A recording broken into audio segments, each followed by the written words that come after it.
ஸ்ரீமத் பாகவதம் 165ஆம் பகுதி. யதுகுலத்தின் முடிவு, மன்னன் பரீட்சித்தின் முக்தி.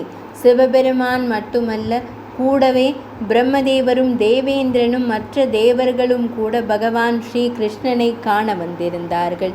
பகவானே, பூ உலகத்தில் நீங்கள் அவதாரம் செய்த காரியத்தினை சிறப்பாக நடத்தி முடித்து விட்டீர்கள் என்று தொடங்கினார்கள்.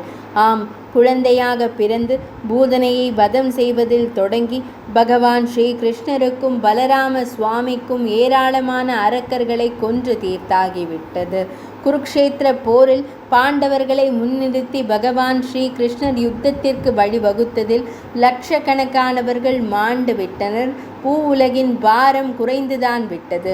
அதனால்தான் அவதார காரியம் நிறைவடைந்து விட்டதை அவர்கள் நினைவுபடுத்தினார்கள்.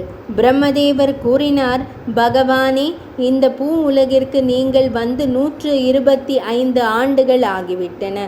அவதார காரியத்தை பூர்த்தி செய்து விட்டதால் தாங்கள் மீண்டும் வைகுந்தம் வந்து எங்களுக்கு அருள் பாலிக்க வேண்டும் என்றனர். பகவான் ஸ்ரீகிருஷ்ணர் புன்முறுவலுடன் கூறினார், இல்லை, இன்னும் என் பணி முழுவதும் நிறைவடையவில்லை. கொஞ்சம் மிச்சம் இருக்கிறது. நான் அவதரித்த இந்த யதுகுலம் ஆணவத்தால் ஆர்ப்பரிக்கிறது.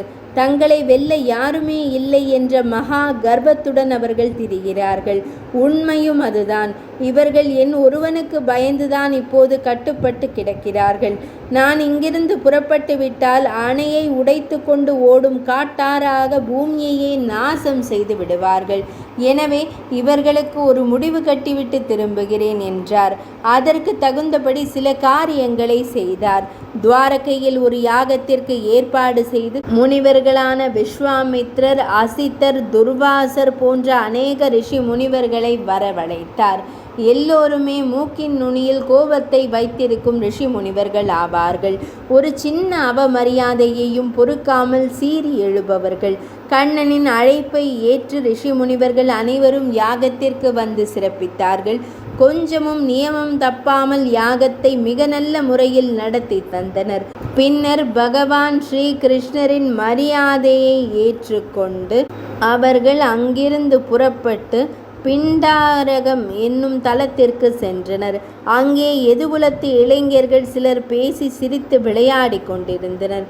விதவிதமான ரிஷி முனிவர்களை கண்டதும் அவர்களுக்குள் குறும்பு கூத்தாடியது. தங்களுக்குள் ரகசியமாக பேசி கொண்டவர்கள் பகவான் ஸ்ரீ கிருஷ்ணருக்கும் தேவி ஜாம்பவதிக்கும் பிறந்த மகனான சாம்பனுக்கு பெண் வேடம் போட்டனர். ஒரு கர்ப்பிணி பெண் போல் அவனை ரிஷிகளிடம் அழைத்து சென்றனர். போலியான மரியாதையுடன் ரிஷி முனிவர்களை வணங்கிவிட்டு மிகுந்த பவ்யத்துடன் சாம்பனை காட்டி, ரிஷி முனிவர்களே, நீங்கள் தான் முக்காலமும் அறிந்தவர்கள் ஆயிற்றே.